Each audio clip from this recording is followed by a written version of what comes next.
arrodillo para conversar con Él, porque solamente Él es quien entiende mi clamor y mis palabras.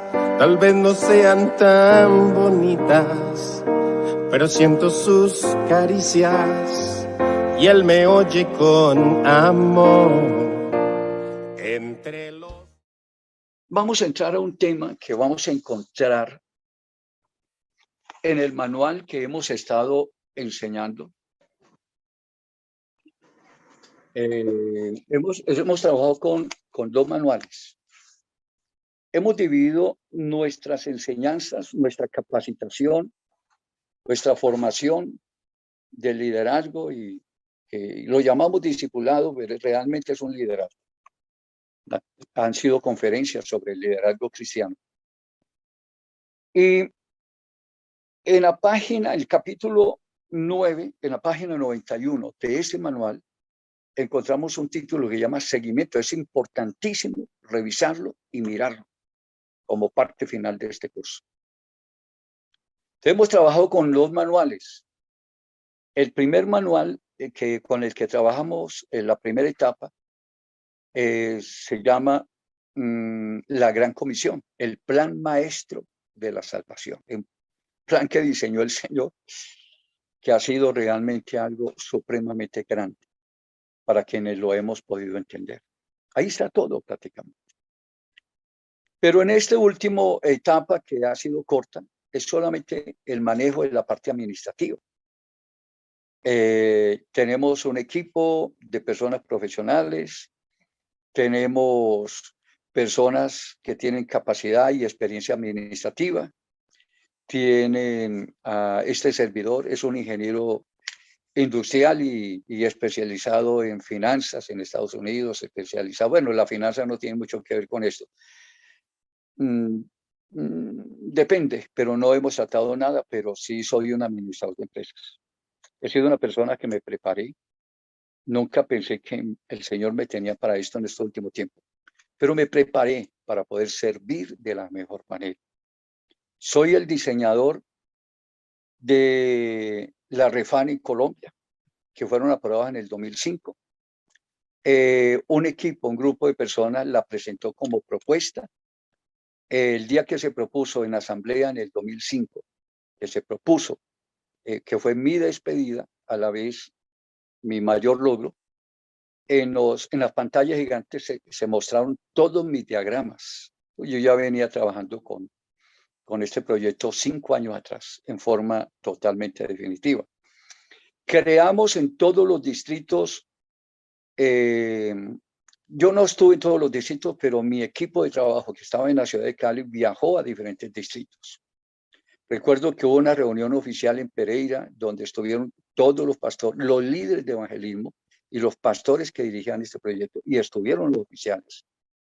Y salió por allá uno de los miembros, no podía asistir, tenía muchas actividades, y salió uno de los líderes que teníamos en ese momento, el hermano, uno de los pastores que nosotros teníamos ahí, y toda esa conferencia de una manera, Rosenberg Mabuscay.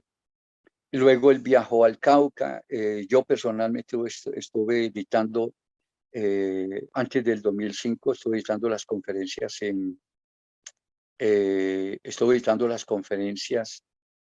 Mocoa. Estaban todos los pastores de los 2 distritos.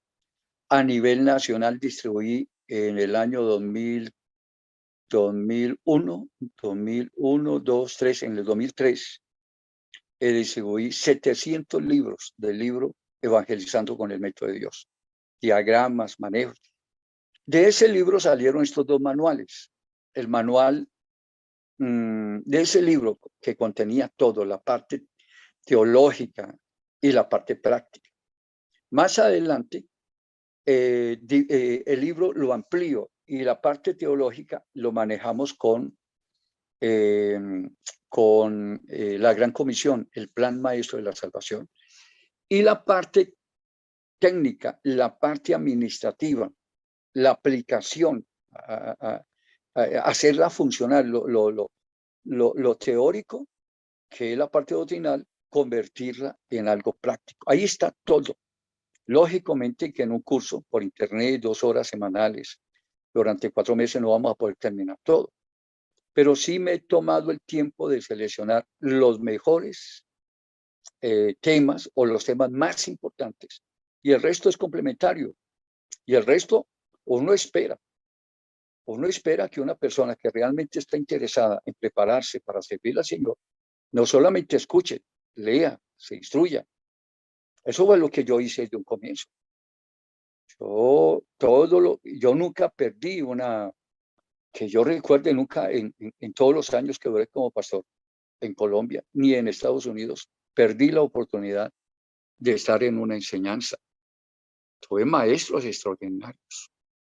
Vuelvo y repito, entre ellos tuve el hermano Manuel Ospina, tuve al hermano J.M. Cardoso, tuve a Álvaro Alzate, un extraordinario maestro, tuve grandes hombres de Dios, pero en especial el hermano Domingo Zúñiga, a quien le heredé ese amor por las almas, ese amor por el Espíritu Santo, y le heredé su conocimiento para poderles hoy en día. Esto es duplicación. Él me enseñó, yo le he enseñado a mucha gente. No quiero mencionar nombres aquí en este caso, pero son muchísimos, son pastores en este momento de la IPO. Y en Estados Unidos formé muchísima gente, grandes líderes ahí en este momento. Yo he hecho un trabajo todo el tiempo en lo que he podido. Y hoy en día, ya como finalizando el tiempo que estamos viviendo, me siento privilegiado de trabajar con el Señor. ¿Cómo trabajo yo con Él? Él arriba y yo simplemente un siervo, obediente, yo voy. El Señor me ha mandado a restaurar pastores, me ha mandado a darle la oportunidad a esos que pasaron de los 40 años y en este momento estoy formando cantidades de personas. Avivamiento Pentecostal en este año tiene que llegar a 400 personas que estén sirviendo. En los próximos días iniciamos un programa con las mujeres, ya lo estamos definiendo, estamos trabajando con la hermana Orislandia y estamos trabajando en ese proyecto de formar mujeres predicadoras misioneras que también se encarguen de la apertura en una casa, la apertura de una obra para el Señor. Si el tiempo nos diera, yo les aseguro que terminaríamos en los próximos años con más de 10,000 casas donde estamos predicando el Evangelio. Pero ahora el trabajo es alcanzar los últimos que han de ser salvos. El Señor sabe quiénes y nos mandará donde están esos. Me mandará. Yo la otra semana tengo varias entrevistas con algunas personas que quieren trabajar porque tienen el llamamiento. Ahí estaré. Pero yo ya no soy yo el que está haciendo un trabajo en beneficio de la obra del Señor. En este momento hay decenas de personas, cantidades de personas que están haciendo lo mismo que yo en sus diferentes distritos, buscando las almas perdidas y buscando esos hombres que llevarán en esta duplicación, llevarán el mensaje a otros y esos a otros y a otros hasta que venga el día glorioso de nuestra redención. Entonces el tema que vamos a tratar, que considero que es supremamente importante, está en la página 91 del libro, la parte técnica del libro Cómo hacer las reuniones celulares. Y una notica. Cuando terminé el libro, había que encontrarle un nombre al título. Y yo busqué nombres bonitos, sofisticados, de altura. Por ejemplo, manual de evangelismo. Yo dije, no. Manuales de evangelismo hay muchísimos en el mundo. Manual de predicación, hay muchísimos. Y manuales y manuales. No, seamos concretos, que la persona cuando escuche ese nombre diga, ese es el que lo necesita. Y entonces, por eso quedó manual, no quedó como manual, quedó cómo hacer las reuniones celulares. Cuando la gente oye, es el que necesito, ya sabe cómo hacer las reuniones celulares. Es el título de ese manual. Entonces dice seguimiento. Este es importantísimo, hermano. Vea, hoy acaba, le voy a comentar algo supremamente importante. Hoy, una de las cosas, el más grande maestro de la Biblia que yo haya conocido en el mundo, yo he conocido muchos maestros, inclusive de otras organizaciones.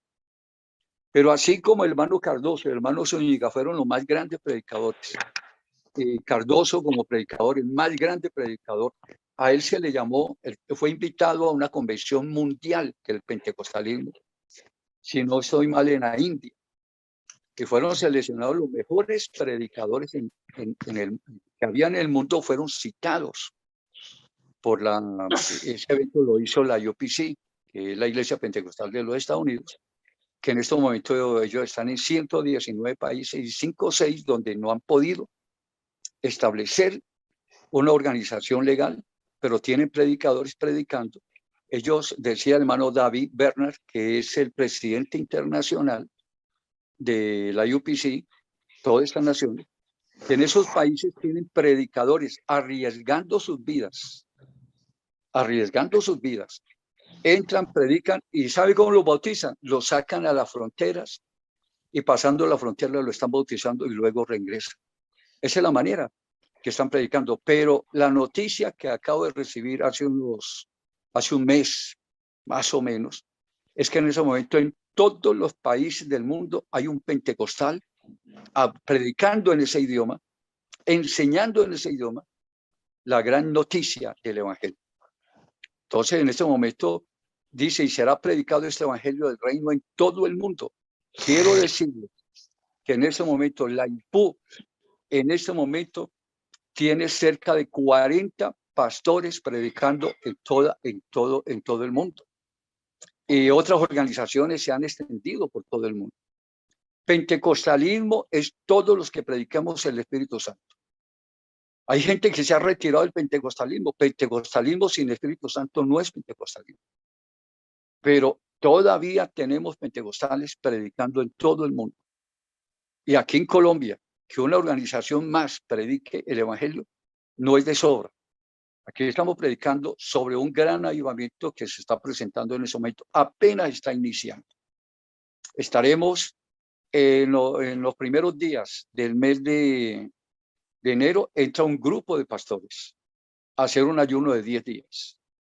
En la segunda quincena entramos otro grupo, un poquito más numeroso. Vamos a hacer otro ayuno de 10 días. Para febrero otros van a entrar. Vamos a esperar al Señor en avivamiento.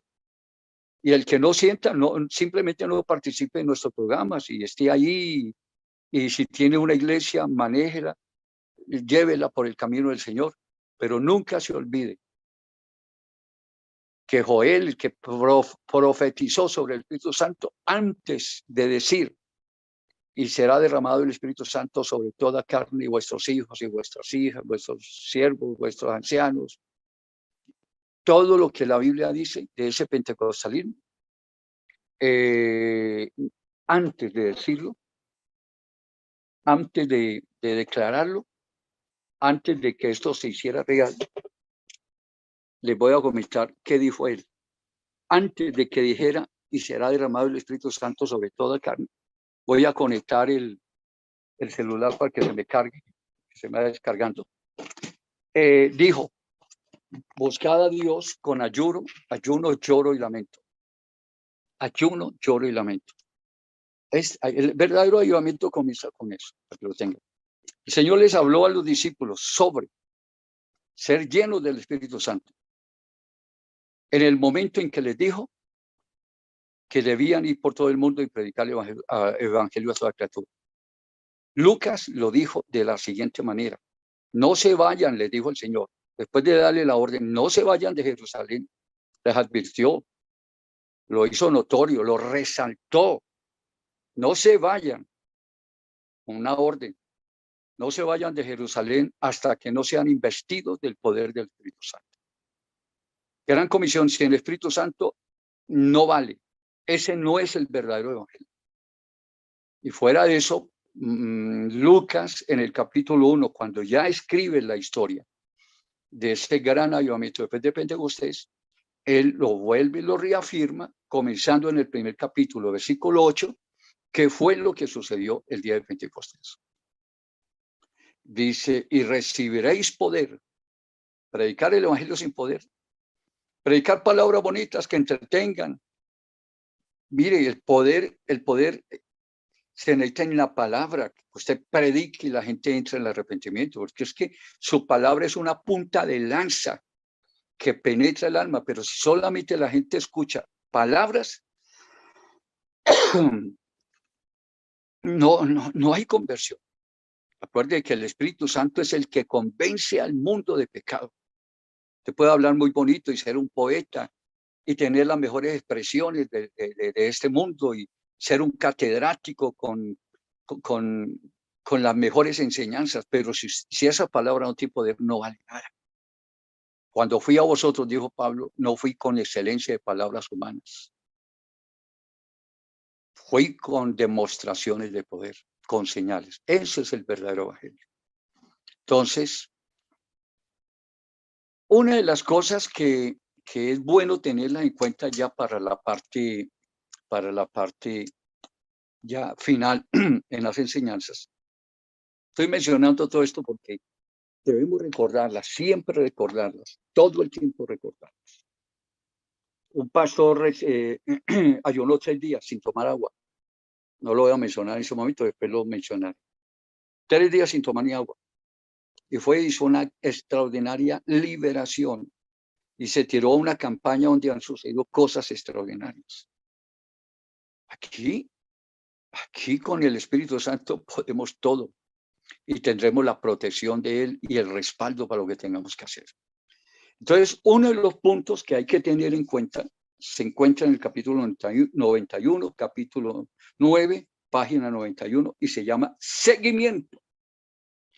Ahora retomo lo que leí del hermano, y lo anoté, es una máxima. El hermano Eliseo Duarte, así como estos grandes predicadores, fueron los más grandes predicadores del Espíritu Santo que ha tenido el pentecostalismo en Colombia, porque hay varias organizaciones que predican el pentecostalismo.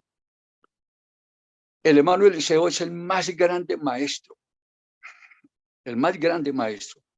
y del cual muchísimo le aprendí. Para mí fue un maestro del cual le aprendí demasiado, y fue un maestro en especial sobre el Espíritu Santo. Él al final sale y se le acusa, se le endilga de falsa doctrina. Más adelante dirán que yo tengo falsa doctrina, porque predico sobre el Espíritu Santo. Ya se está enseñando que no se debe hablar en lenguas en los cultos, porque eso es desorden. Pero el día de Pentecostés hubo el mayor desorden de la historia. El día de Pentecostés no solamente un desorden, hubo un estruendo. Un estruendo es cuando hay un choque, cuando voltean las bancas, las sillas, cuando la gente grita. Tanto que la gente decía, esa gente está borracha. Es que cuando se une lo humano, que somos nosotros, con lo espiritual, eso es un choque impresionante. Uno como ser humano, que somos polvo, con todas las debilidades del mundo. Como decía Pablo, miserable de mí, ¿quién me librará de este cuerpo de muerte? Uno con un cuerpo de muerte, y de un momento a otro sentir las arras, es el anticipo. Arras es el anticipo de la gloria eterna aquí en esta tierra, en este negocio que hemos hecho con Dios. Yo le entrego mi alma y Dios me redime, pero me da un anticipo, pisa el negocio dándome el Espíritu Santo.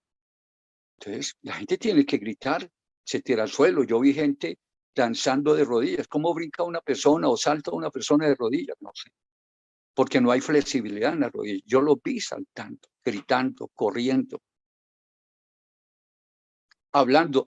Conocí gente que ha hablado 3 días en lenguas y no podían dejar de hablar en lenguas. Conocí gente en todas las condiciones que usted puede imaginarse. Es que la parte humana es la que genera ese desorden. No es la parte divina. Pero nosotros no podemos decir que no podemos hablar en lenguas en la iglesia o en el templo, o no podemos decir, jamás podemos decir que es preferible el silencio, la quietud para que las almas se convierten. No. ¿Cuántas almas se han convertido en medio de un estruendo? Y eso fue lo que sucedió el día de Pentecostés. Un estruendo. Un estruendo. Entonces decía el hermano, analizando esto, el más grande maestro que yo he conocido.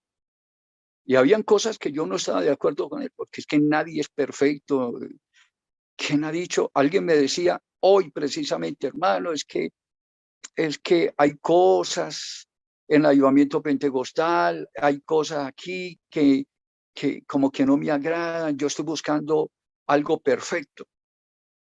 Le dije, hermano, pues vamos a ver, yo le ayudo a buscar una dirección, que haya una iglesia de ángeles venidos del cielo y que venga, se reúnan ahí, yo le consigo. El problema es que cuando usted ingrese a esa iglesia deja de ser perfecta.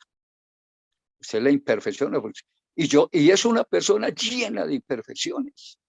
Es una persona como yo, como cualquiera, llena de imperfecciones. Y buscando algo mejor que lo que tenemos en ese momento. Una organización con la manifestación pura del Espíritu Santo. El hermano fue acusado de falsa doctrina porque se resistió, se sostiene y siempre enseñará. Bueno, ya murió, pero siempre enseñaremos lo que él nos enseñó. Yo tuve maestros y gracias a Dios porque fue el último maestro y muchos de ustedes lo conocieron.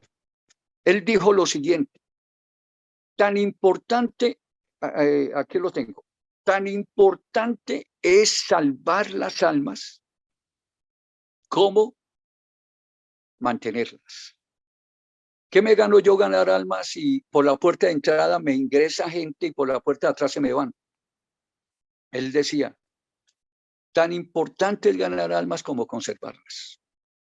Entonces son dos cosas que tenemos que hacer en este proceso de salvación. Si yo tengo un grupo de 10 personas, pero a los 3, 4 meses no tengo sino una, entonces algo está sucediendo, algo está fallando. Y este capítulo es precisamente para que revisemos qué es lo que sucede cuando ganamos almas y al final se pierde. Voy a leer algunos aspectos que me parece que son importantes y en este capítulo. Dice, como ya vimos en el principio, repito, página 91, los que tienen donde anotar, o si no, búsquenlo, se llama Seguimiento, capítulo 9 de este manual. Como ya vimos al principio, el programa de reuniones celulares soluciona en gran parte el problema de deserción de los nuevos convertidos, teniendo en cuenta que la principal causa de deserción es la falta de asociación y relación entre el nuevo convertido y la iglesia. Hay dos cosas que hay que tener en cuenta aquí. Inclusive ya lo revisamos estudiando el manual La Gran Comisión. Primero, el desinterés al que hemos llegado nosotros como iglesia. Cuando nos reunimos en un templo, que lo vamos a llamar casa de oración porque las reuniones son en las casas. Es una casa de oración grande, la casa de todos. Eso es lo que es un templo. Pero hemos llegado al punto en que cuando nos reunimos, solo nos reunimos los que ya somos convertidos. Pero no faltará uno de los creyentes que lleva un familiar, a un amigo, venga, lo invito al culto y trabaja con él. Y le dice, venga al culto, relacionémonos. Si hay personas que hemos llevado que están enfermas, las llevamos, vamos para el culto, oremos. Pero ¿qué sucede? Termina el culto. ¿Qué sucede? Termina el culto y todos los hermanitos en su coinonía.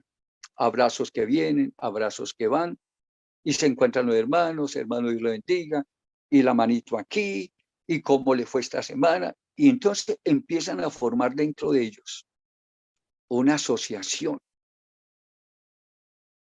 Pero ¿qué pasa con la gente que va nueva? Como es extraño, si no lo encontramos le damos la vuelta. No queremos. Es decir, yo no me explico, y eso es falta de formación.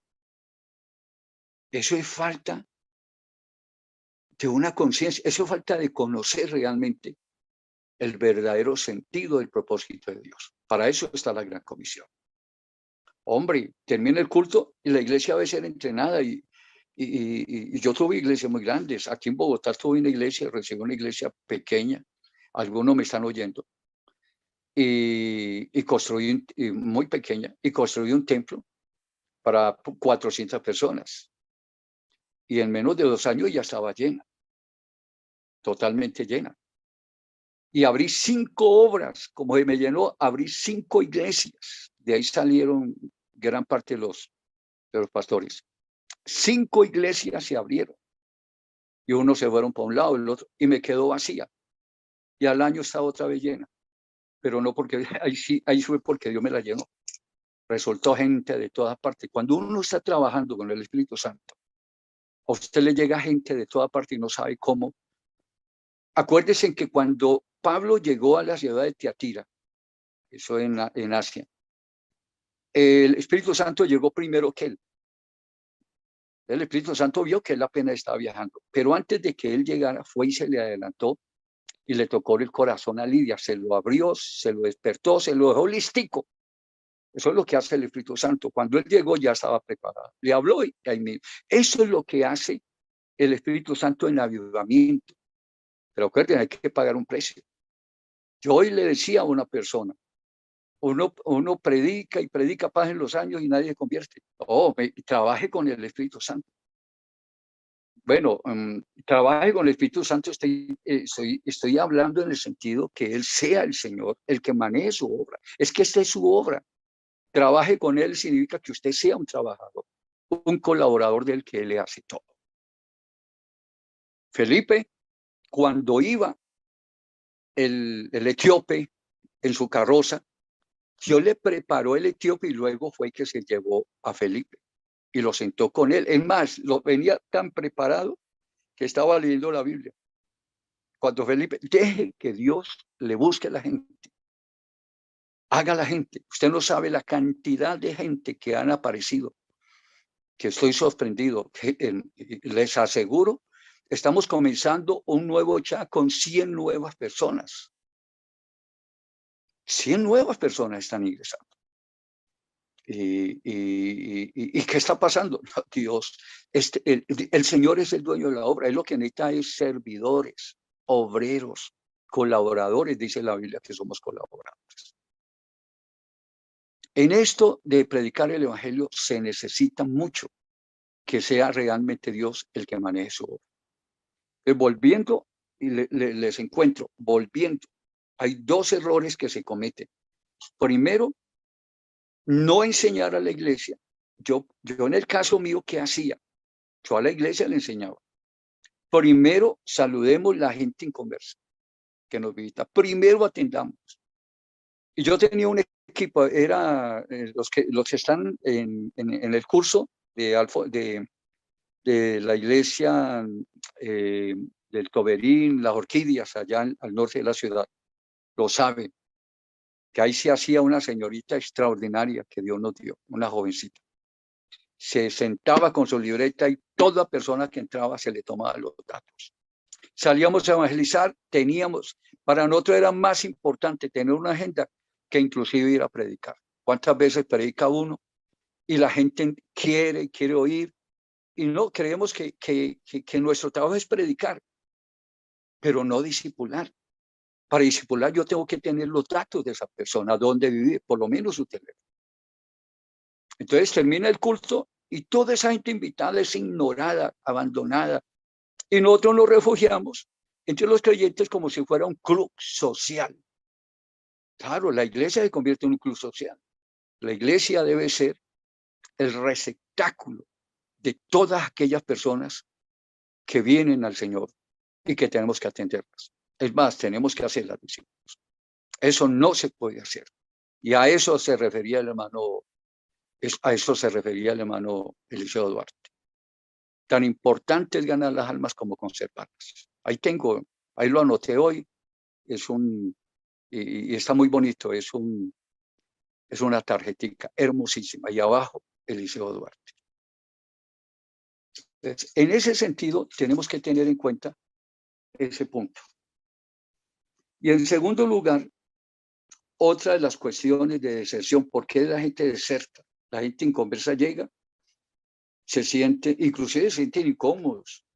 Es como si ellos no fueran parte. No, ellos son la razón más importante.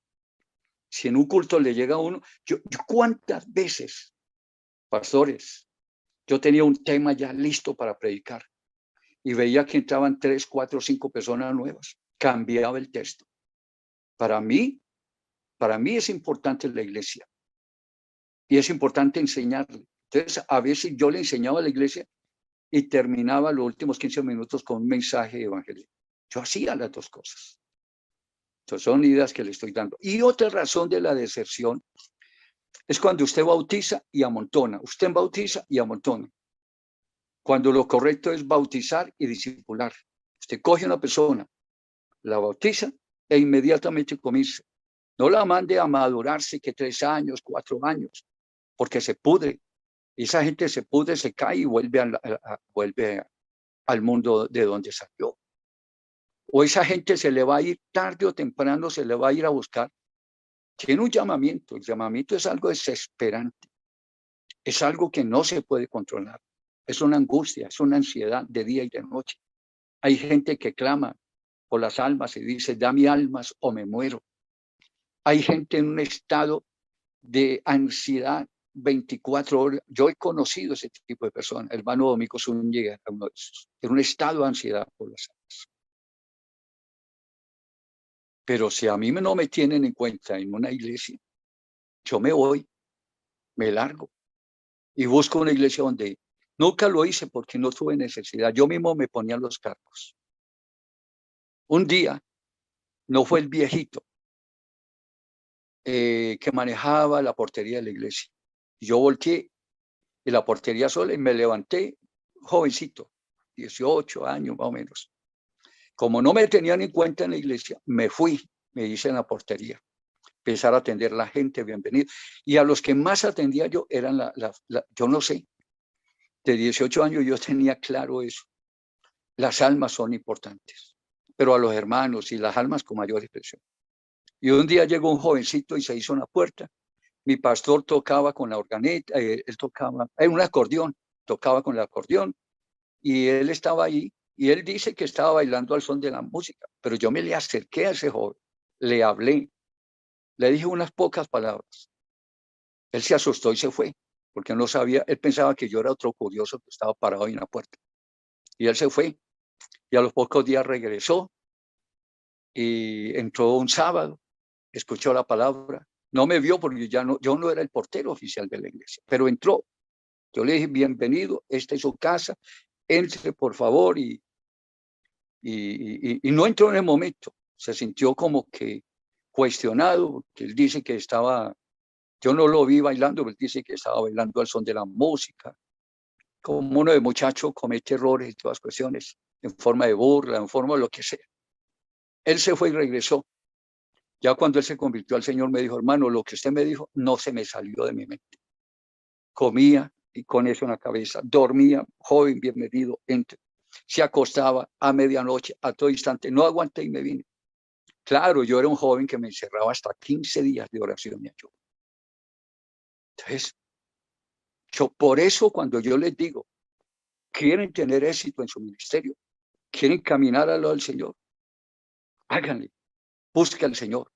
Y a mí nadie me mandó a ayunar. Yo mismo me ponía los ayunos, yo mismo me ponía los cargos en la iglesia. Yo me iba a evangelizar barrios y regresaba, a veces regresaba con 4 o 5 personas. Ese desespero por salvar las almas. Pero hay un detalle que hay que tener en cuenta en todo esto. ¿Qué hace la iglesia por mantener esa gente que uno se gana? Ese es uno de los problemas que siempre hemos tenido. Entonces amontonamos la gente que llega y la gente empieza a sentir la necesidad de hacer algo por la causa del Señor. La gente se va. Y si hay otras iglesias, en Cartago, donde me convertí, no había más iglesias. Ni modo de decir que me voy para otro lado. Me tocó yo mismo. Al final el pastor se dio cuenta que era lo que yo hacía. Y me dio los primeros, es que me llenó de cargos, me puso un cargo raro que nunca lo he conocido en la iglesia. que llegó una persona enferma que tenía que orar el hermano Orlando. Que un culto sobre el Espíritu Santo, no, el predicador es el hermano Orlando. El predicador de toda la célula, en ese tiempo no era célula, era cultos a domicilio. Aquí un día, al otro día en la otra parte, al otro día, y a los 3, 4 meses volvían y repetían. Eso es diferente a las reuniones de las casas, que es una reunión semanal en cada lugar. Luego me pusieron director de escuela dominical, todo al mismo tiempo. Y luego encargado de los campos. Y luego uno de esos campos, a esa edad yo ya fui pastor. Es decir, todo lo hacía. Trabajaba como obrero y trabajaba en la iglesia. Y no tenía un sueldo. Mi familia, mis padres eran acomodados, pero yo me fui de la casa. Tomé la decisión de servir así. Entonces, si una persona no es tenida en cuenta, espere que esa persona él mismo haga el trabajo por llamamiento.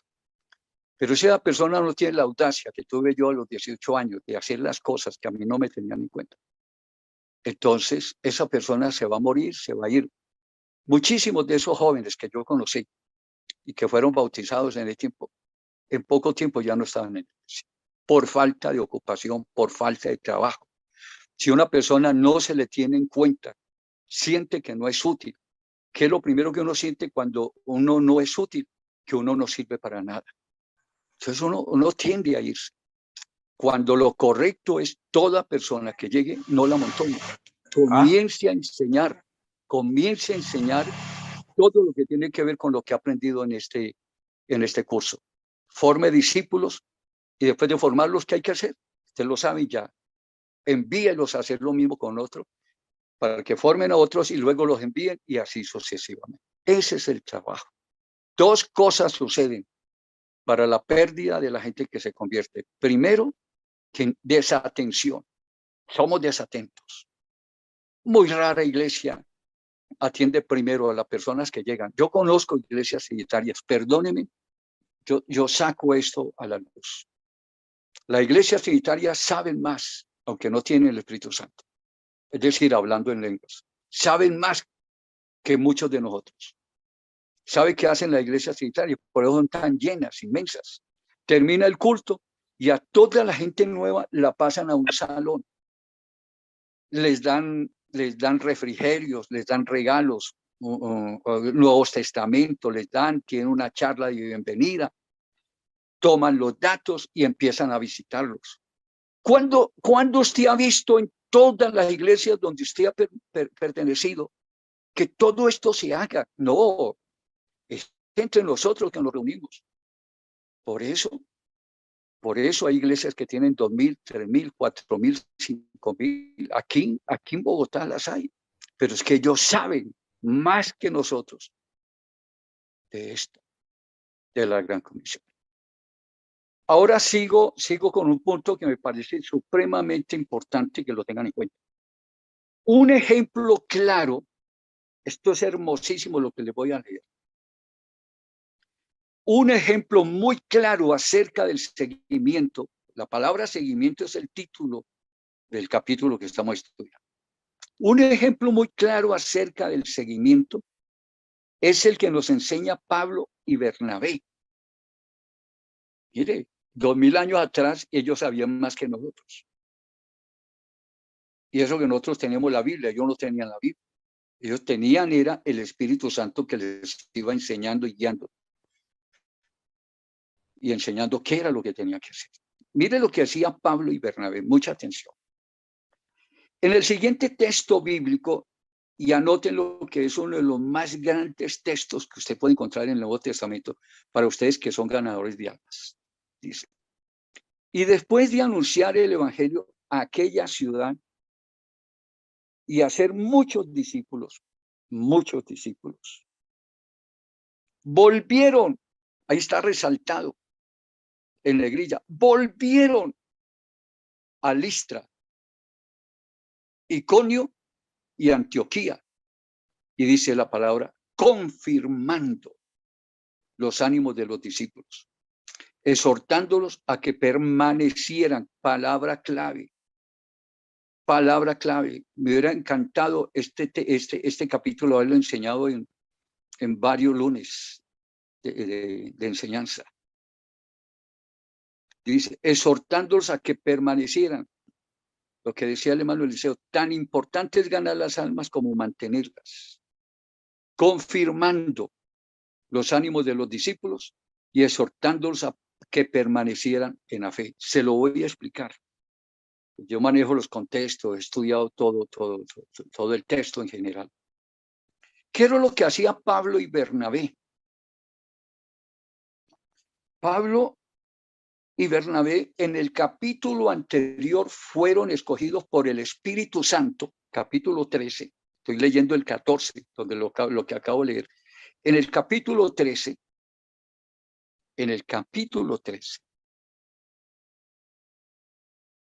dice, estando los ancianos reunidos en ayuno, dice la Biblia, el Espíritu Santo les habló diciendo, apartadme, miren que estaban en ayuno, esto se mueve, es con el Espíritu Santo. ¿Y sabe cuál es el dulcecito que más le gusta al Espíritu Santo? El ayuno. Miren, le voy a explicar, esto es supremamente importante, yo voy a hablar mucho sobre el ayuno. Mire, escuchen lo que le voy a decir. Muchos no han entendido por qué Jesús ayunó 40 días y 40 noches. Inclusive, les parece extraño y raro que Jesús, siendo Dios, haya tenido que ayunar. ¿Cierto? Es incongruente, no hay un sentido que usted pueda entender por qué Jesús tiene que ayunar si Él es Dios. Lo que pasa es que en Jesús habían dos naturalezas. Jesús era verdadero hombre. Eso no fue una pantomima del Señor. Tener un cuerpo y siendo Dios no sentir nada, ni hambre, no hubiera comido. Comía, descansaba, dormía. Lo que pasa es que Jesús, en Jesús habían dos naturalezas. Jesús era verdadero hombre y era verdadero Dios. El problema es que el verdadero Dios estaba dentro de un cuerpo humano, porque no tenemos a un sumo sacerdote que no pueda compadecerse a nuestras debilidades, sino a uno que fue tentado a todos conforme a nuestra semejanza. Eso significa que esa parte humana era semejante a la nuestra. Que nos herimos, que nos tropezamos, que nos caímos y sentimos dolor.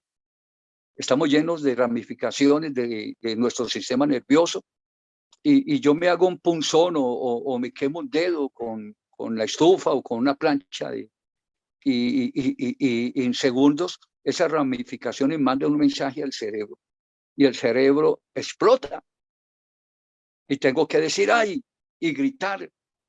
Y eso es lo que sucede, inclusive en un susto nosotros brincamos porque vemos algo y nos asustamos y gritamos y salimos corriendo. El cuerpo se llena de adrenalina y salimos despavoridos. Esa es la parte humana.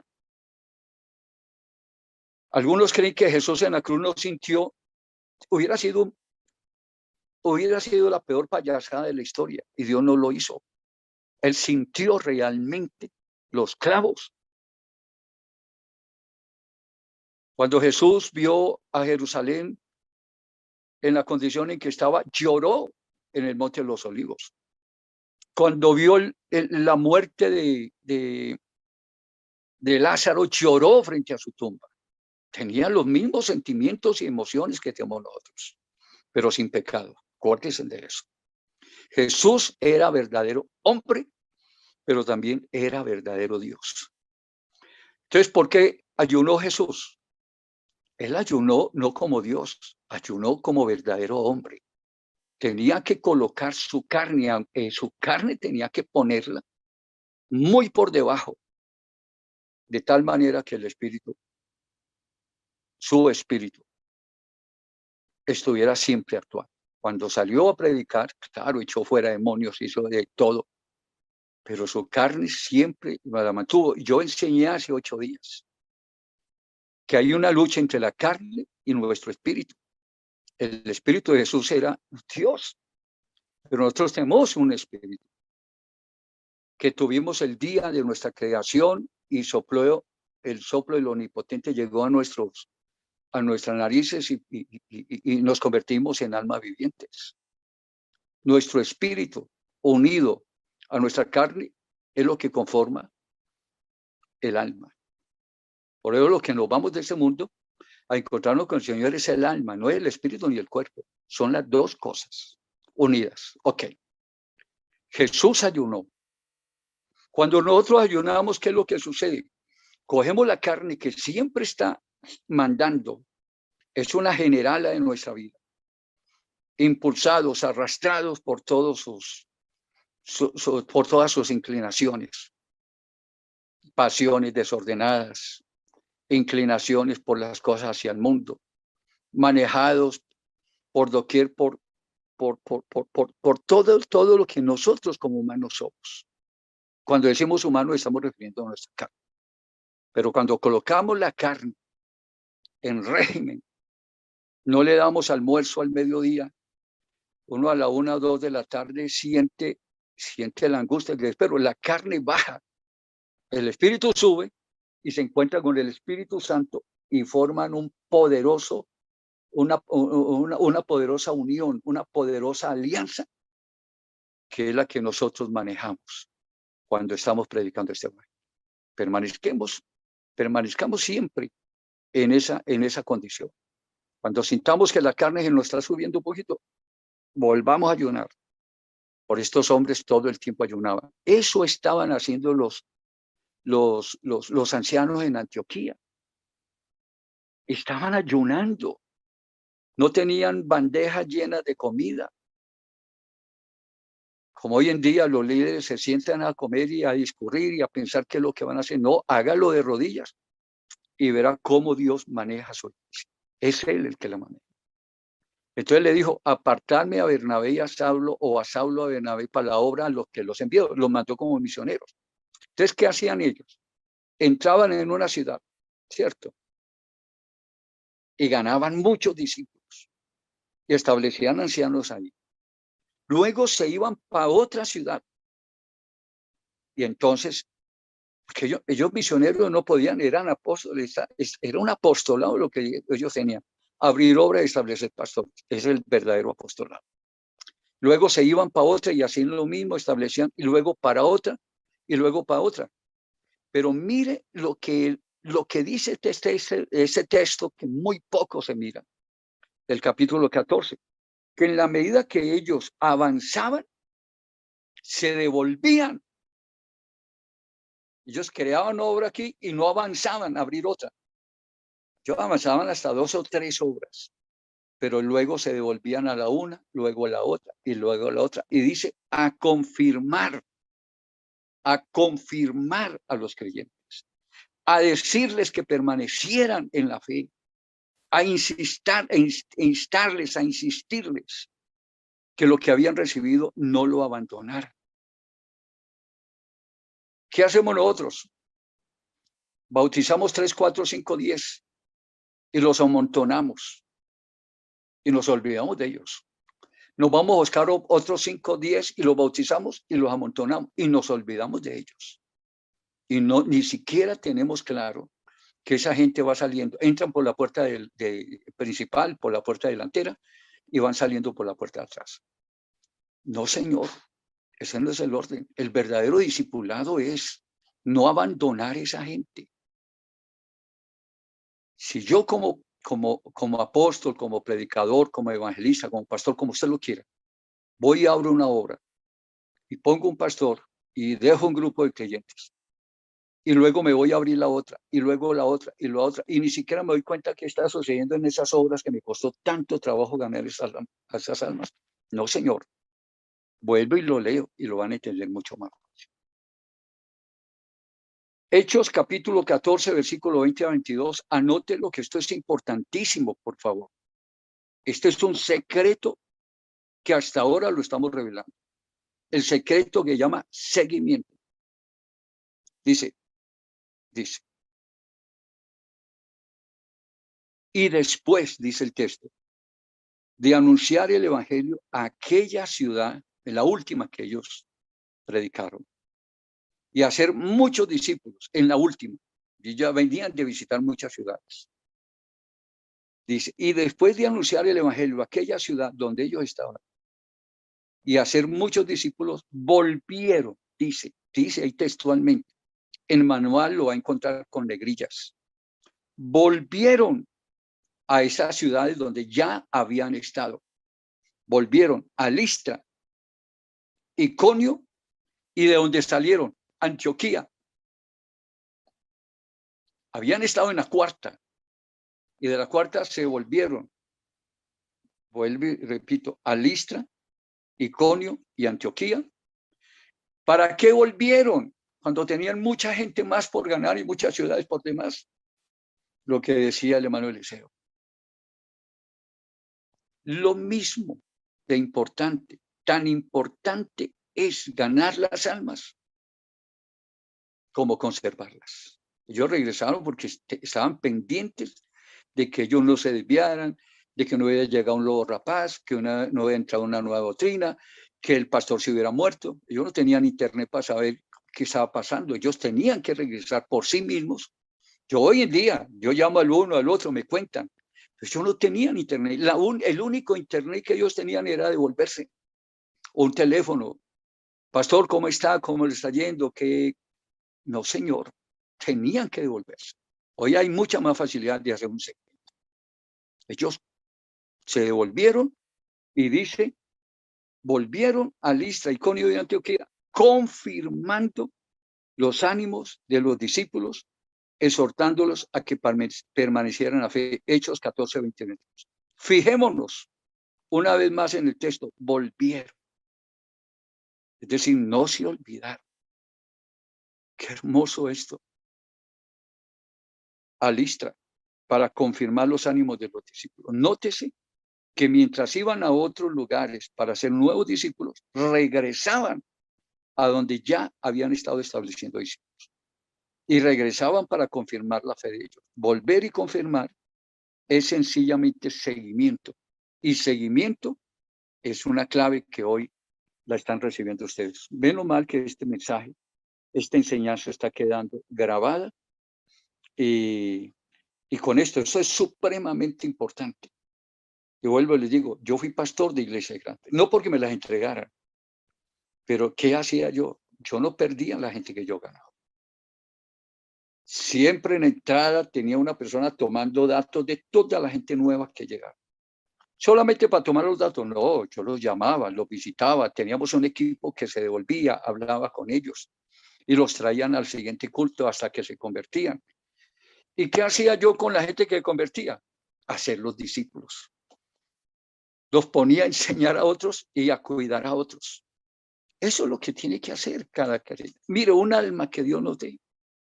Me encanta ese eslogan que tiene la organización Todo por un Alma. Aquí ya estamos abriendo, tengo una entrevista, vamos a abrir aquí un centro de rehabilitación.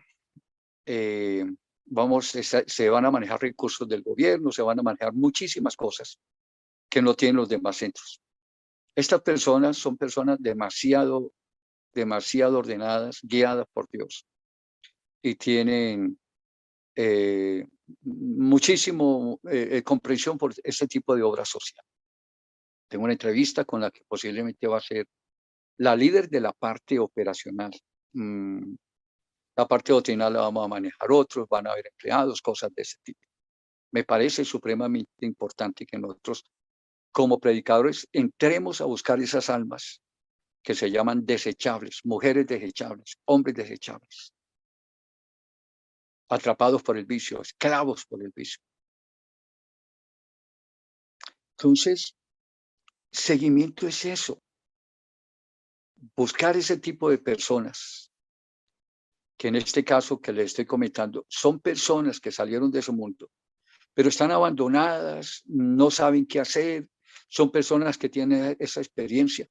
Entonces, vamos a buscar a esas personas, vamos a formarlas, a prepararlas, y los tendremos predicando, evangelizando, ganando almas en los próximos días. Me encanta ese eslogan que ellos tienen, todo por un alma. Es que un alma vale más que todos los tesoros de este mundo. Por un alma vino el Señor Jesús a este mundo, por mi alma, por el alma de ustedes, por el alma de cada una de nuestros familiares que son convertidos. Tengo un sobrino que es pastor en Naipo. Por un alma. Si Dios nos da un alma vale más que todas las piedras preciosas, vale más que el oro, que las esmeraldas. Nosotros tenemos un país lleno de esmeraldas, que los diamantes de África. Un alma vale más que todo eso, y vale tanto que es un alma inmortal. La tierra se va a quemar. Entre a leer lo que dice Pedro respecto a esta tierra. Se va a quemar, se va a fundir todos los elementos. ¿Y cómo va a ser? En el capítulo 14 de Zacarías dice, y esta será la plaga con que herirá Dios en ese día de la destrucción del mundo, que va a emplear las mismas armas de los seres humanos. ¿Y cuáles son las armas de los seres humanos? ¿Un puñal? ¿Una flecha? Como en el pasado, ¿una lanza? Las armas, las lanzas, los puñales, el revólver, las balas, no van a ser eso que hemos conocido siempre. Van a ser misiles dotados con armamento nuclear. Todo eso se va a acabar. Pero si ganamos un alma, esa alma va a ser una alma más que va a adorar a Dios por toda la eternidad. Hagámoslo para que Dios tenga más almas, aunque Él sabe el número de sus escogidos, pero ganémoslas. Será un alma menos en el infierno. Busquemos las almas. Alabanzas al nombre del Señor. Seguimiento natural para los que ya esto es administración. En la página 92 hay un título, ahí viene una cantidad de explicaciones que usted las va a encontrar ahí. Pero hay un título que dice seguimiento natural, el seguimiento no organizado, sino el natural que debemos darle a una persona que se convierte al Señor. Dice, el desarrollo de una reunión celular promueve intimidad, que no la hay en el templo. En el templo hay desconocimiento, abandono. Una persona llega a una reunión celular, lo que encuentra es acomodo fácil, porque está reunido con los tuyos. El que lo invitó, el grupo de personas está entrenada para recibir a esa persona, para atender sus necesidades, para darle la mano en una situación difícil en que se encuentre, para orar por él, a la cual le vamos a enseñar. Es un grupo pequeño y los grupos pequeños generan intimidad, confianza y origina la necesidad natural de contacto. Nosotros somos seres sociales. No entiendo cómo en un templo, claro, por esa sociabilidad, aquí está el hermano fulano de tal, querido pastor, saludan al pastor, saludan a la hermana fulanita de tal, y entre ellos se saludan. Eso es intimidad y eso es natural. Aquí el problema está el desconocimiento de la gente nueva que viene en búsqueda de una ayuda y la desconocemos porque es más fuerte nuestra coinonía, nuestra sociabilización, que el concepto de ganar esas almas que vienen en busca de Dios.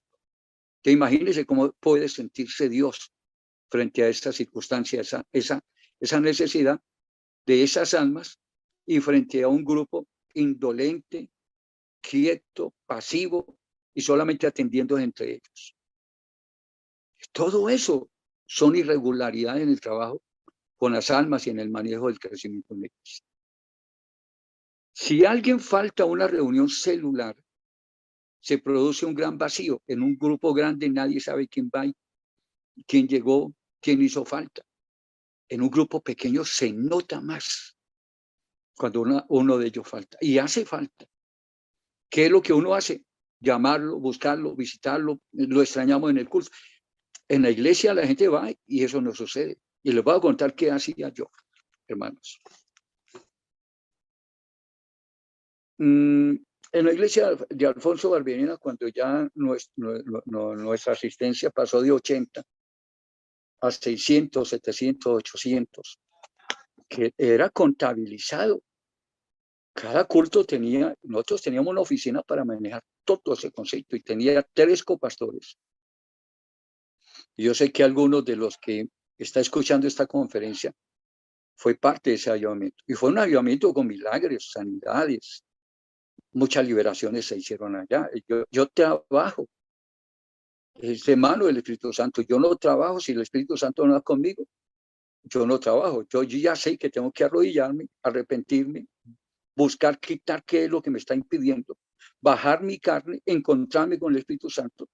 Y ahí es donde yo hago mis campañas. Campañas de sanidad, liberación, salvación, todos detalles. ¿Sabe qué hacía yo? Mientras yo ganaba almas con un equipo especial de evangelistas, el trabajo, yo tenía 2 secretarias en la iglesia, 2 secretarias principales. Yo no tenía una, tenía 2. La una se encargaba de administrar la iglesia y la otra se encargaba de administrar la hermana, mi querida hermana y amada hermana. Bueno, ambas las había capacitado para el trabajo. Entonces, la una miraba qué de las personas del sistema celular habían faltado ese culto de fin de semana. Y la otra examinaba quién de los bautizados había faltado. Tenía 2 secretarios. Y ella se hacía en la parte de atrás con una agenda y empezaba a revisar familia por familia. Uy, esta familia faltó. Listo. Y esta vino. Ah, esta faltó. Las anotaba. ¿Qué familias habían faltado? Entonces, al día siguiente por teléfono, teníamos oficina y teléfonos. Hermanito, Dios lo bendiga. Hermana, Dios la bendiga. Sentimos que no asistió, sentimos su ausencia. No, hermano, fue que nos tocó viajar, le decían a la hermana. Fue que nos tocó viajar, fue que tuvimos un problema en el hogar, fue que nos tocó, entonces ya uno sabía qué era lo que estaba sucediendo. No, hermano, se me enfermó mi esposo y está en el hospital. Ya uno sabía que teníamos que ir allá a hacerle frente. Pero mire usted los que han administrado iglesias, si eso usted lo hacía. Uno tiene, como decía, vuelvo y repito, lo del hermano Eliseo. Tan importante es ganar las almas como conservarlas. Si yo siento que una familia se me fue, es una pérdida, porque me costó sufrimiento, oración, horas intensas de capacitación, enseñanza en el discipulado. Si a mí yo pierdo una familia, estoy perdiendo parte de mi vida. Es mi trabajo, mi esfuerzo, las caminadas, el desgaste de la voz, enseñando, capacitando, pendiente. Y se me fue una familia y yo no me doy por enterada. ¿Qué clase de pastor soy yo? Porque inclusive hasta en el pastorado tenemos deficiencias muy grandes. Pero la otra estaba pendiente con un equipo de trabajo, quién de las células, y hacíamos reuniones, teníamos hasta 300 reuniones celulares, tenía mucho más, pero el manual colocó 300 por irme por el suelo.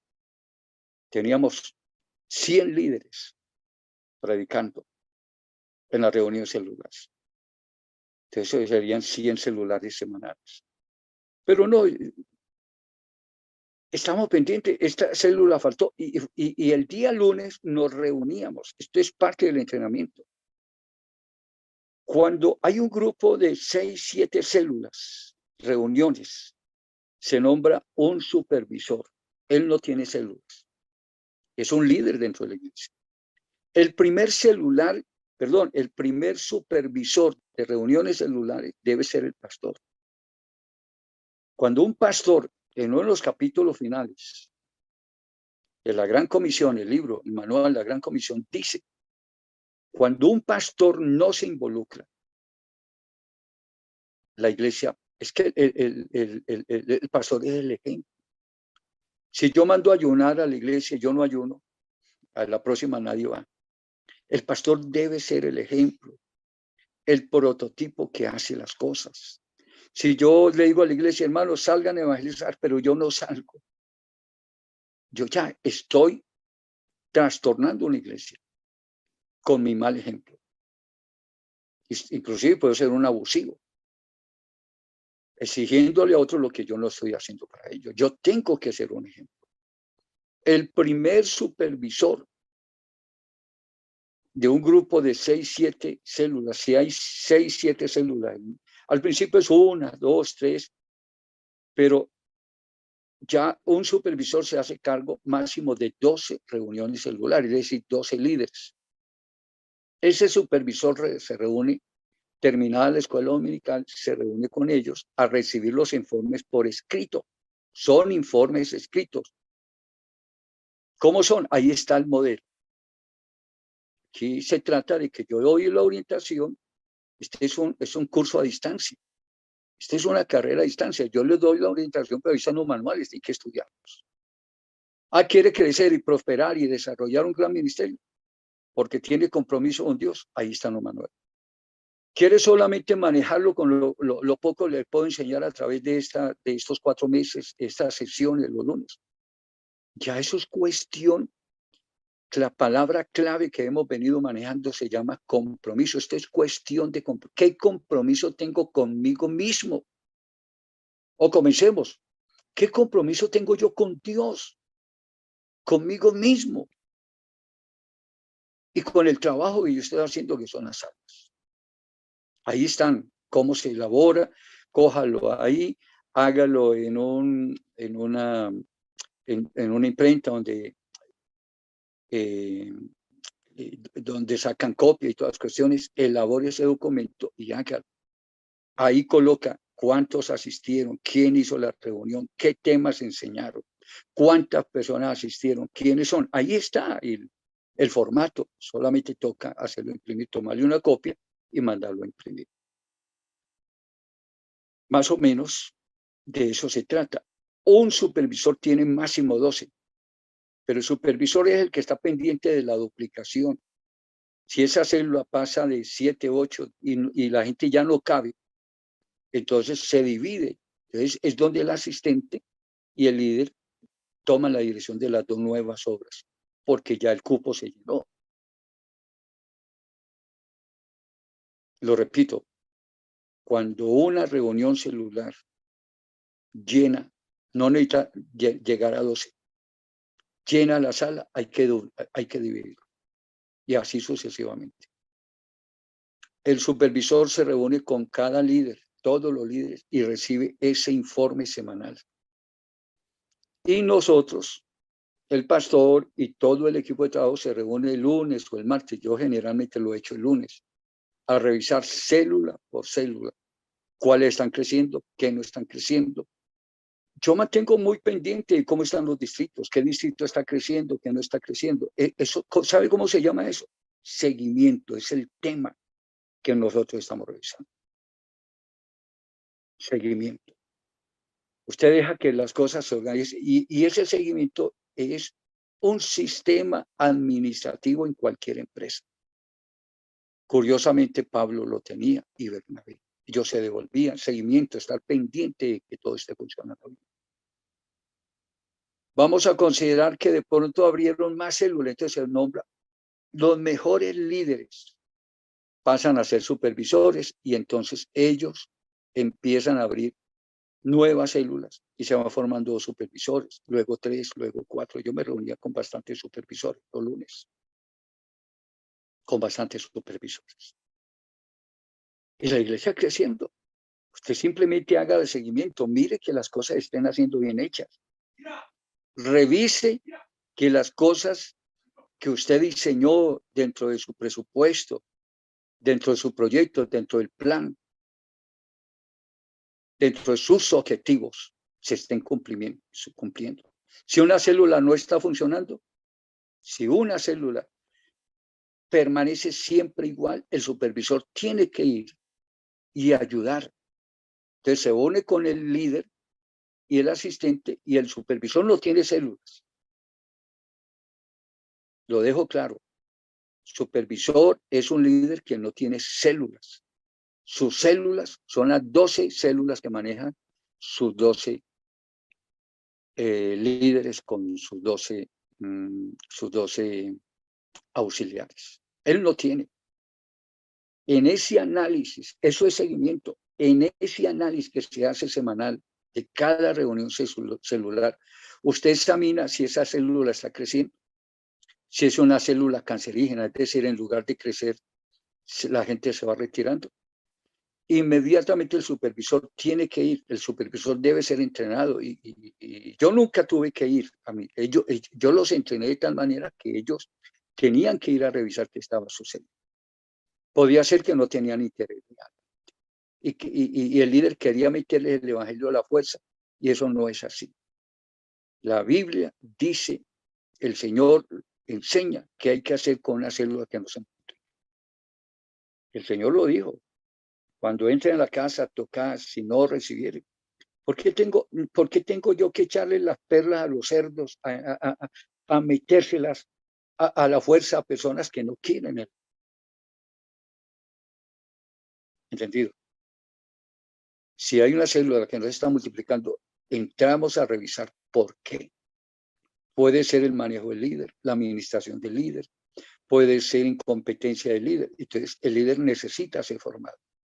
Y resulta que no son las personas. Pero vamos a considerar que las personas que no quieren, que hermano, es lo que pasa es que él viene, y en la investigación que uno hace con la familia, él viene y él insiste. Una vez alguien me dijo, eso fue en Estados Unidos, hermano, y terminaba el evento, terminaba la charla a eso de la medianoche.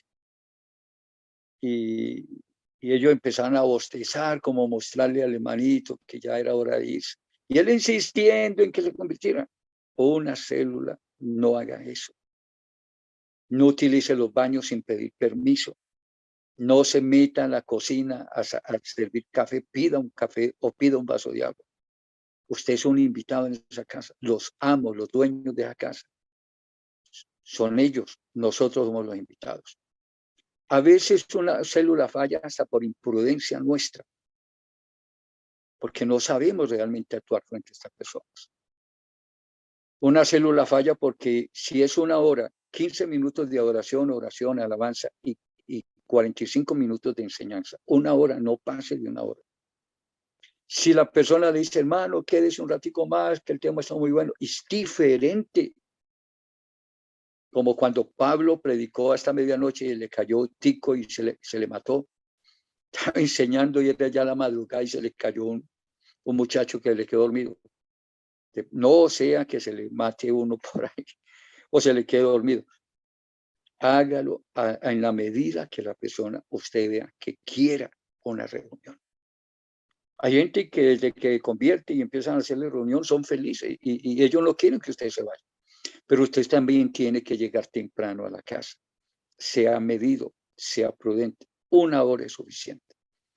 Es mejor que la gente quede con deseos de más, a hincharlo y a llenarlo, de tal manera que dentro de 8 días no quiera saber nada más. Váyase a la medida. Pastores que demoran 2 horas y media hasta 3 horas en una dominical, yo no sé cómo le crece a la iglesia. Pastores que todo el tiempo quieren hablar y hablar y hablar. Hable medido.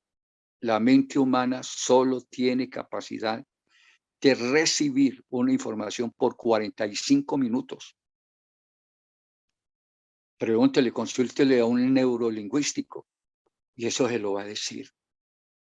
No llene la gente hasta hartarla. Deje las cosas. Si la persona quiere más, saque otro día adicional. Y si la persona que quiere más, comience las reuniones a las 7 de la noche. Quiere más, bueno, hasta las 9 de la noche, inclusive 9:30, pero ya uno está en una reunión celular después de las 9, ya también es esa imprudencia. Entonces la administración, yo estaré pendiente, estaré enseñándoles, estaré hablándoles, estaré compartiendo con ustedes todo lo que tenga que ver con la administración. Pero ahí están los manuales, léanlo. Ahí está, lea todo, cómo hace la reunión celular. Usted encontrará de todo. Hasta aquí les dejo. Y para el año entrante iniciaremos una nueva etapa de especialización con los que ya han entrado. Ya tendremos 2 clases. Y ahí sí necesito la ayuda de todos los que estuvieron en la primera clase.